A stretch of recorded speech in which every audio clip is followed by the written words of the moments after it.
আমার নাম মোসাম্মদ সোনালী আক্তার। আমি অনার্স পরীক্ষা দিচ্ছি ফাইনাল ইয়ারে। আমার বাবা আমার মায়ের জমিনে মামলা করে, এই কারণে আসামি পক্ষের লোকেরা আসে আমার শাশুড়ি বাড়িতে, আমার শ্বশুর বাড়িতে হামলা চালায়। বাড়িতে কেউ থাকে না, আমার শাশুড়ি একাই থাকে। এক পর্যায়ে তারা হামলায় এমন পর্যায়ে নিয়ে যায় যে বাধ্য করে তাকে অন্য বাড়িতে পালিয়ে যেতে। আমিও বাধ্য হয়ে পালিয়ে আসি। আমার শাশুড়ি সব কিছু থেকে পালিয়ে আসলে আমার ননদের বিয়ে হয় গত 18 তারিখে।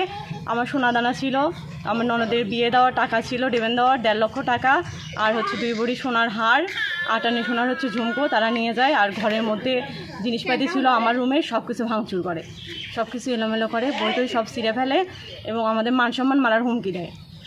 আপনারা বাড়িতে যেতে পারতেছেন না? না, আমরা বাড়িতে যেতে পারছি না। এই মুহূর্তে আমি অন্য জায়গায় পালিয়ে আছি। আমার শাশুড়ি ওখানে অবস্থান করতেছে, আবার ওনাকে বাড়িতে নিয়ে যাওয়া হচ্ছে। ওনার এলাকার গণ্যমান্য ব্যক্তিরা যায় এই মামলা মীমাংসা করার চেষ্টা করতেছিল, কিন্তু তারা কোনোভাবেই করতেছে না। তারা আবার তার উপর নির্মম নির্যাতন চালাচ্ছে। গুরুদাও ইউনিয়নের পবনতার মৌজায় আমার স্ত্রীর জমি, সেখানে আমার স্ত্রী ও আঘাতে গেলে তাকে মারপিট করে। এই খবর শুনে আমি আসে দেখি আমার স্ত্রীকে হাসপাতালে ভ্যানযোগে নিয়ে যাওয়ার পর হাসপাতালে? সাগাটা স্বাস্থ্য কমপ্লেক্সে। এবং সেখানে যায় আমি দেখি সে অসুস্থ, বেধড় মারপিট করছে। এমন তো অবস্থায় আমি আমার স্ত্রীর পক্ষে অভিযোগ দায়ের করি। অভিযোগ দায়ের করার পরে তদন্ত করে আসে, মামলা রেকর্ড করে। ওই মামলাতে রেকর্ড করার পরে কোন এসআই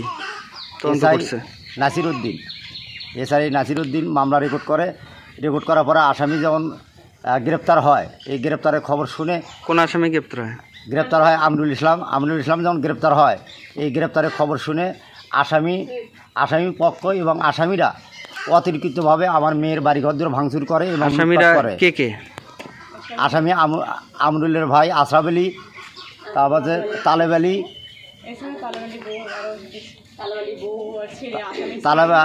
আমরুলের ছেলে মেয়ে, এরা আসে অতিরিক্তভাবে আমার মেয়ের বাড়িঘর দুয়ার ভাঙচুর করে এবং লুটপাট করে পবনতার।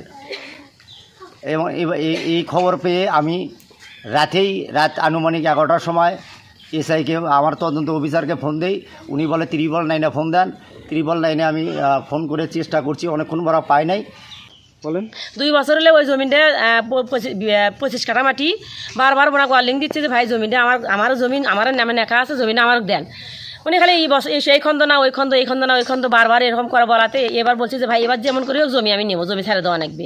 আমার জমি আমি কামলা নিয়ে ঝোট্টোর দিয়ে সব কিছু হালটাল বয়া নিয়ে ছুঁয়ে আসলাম, ওনার সাথে কোনো কথা নেই। পরে একদিন দেখা হলো আমিরুল ইসলাম, একদিন দেখা হলো যে ভাই তোমাকে তো 2 বছর সময় দিলাম, আর সময় দেওয়া সম্ভব না, তুমি এবার জমি কাটবা না, যে তোমার কাছে জমিটা করতে হচ্ছে তুমি তার কাছ থেকে টাকা নিবা।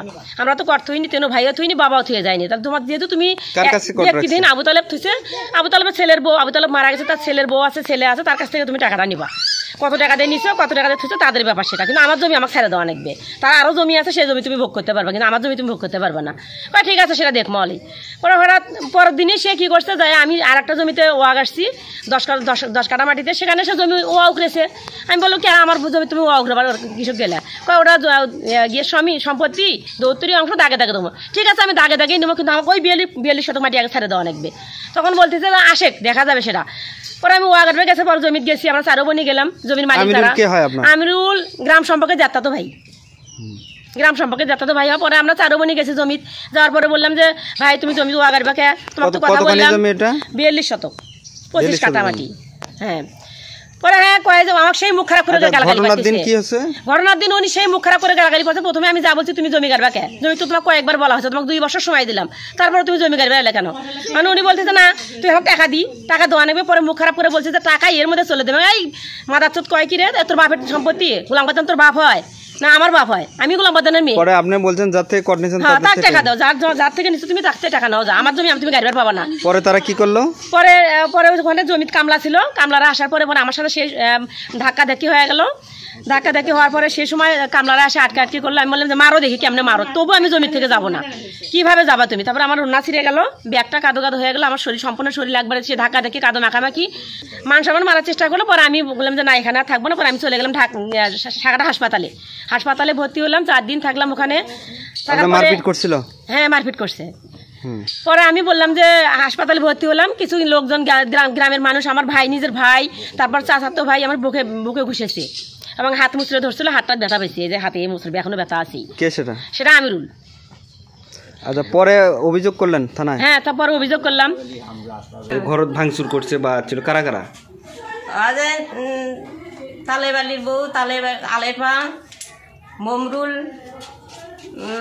আকিতারা সবগুলো হামলা করছে।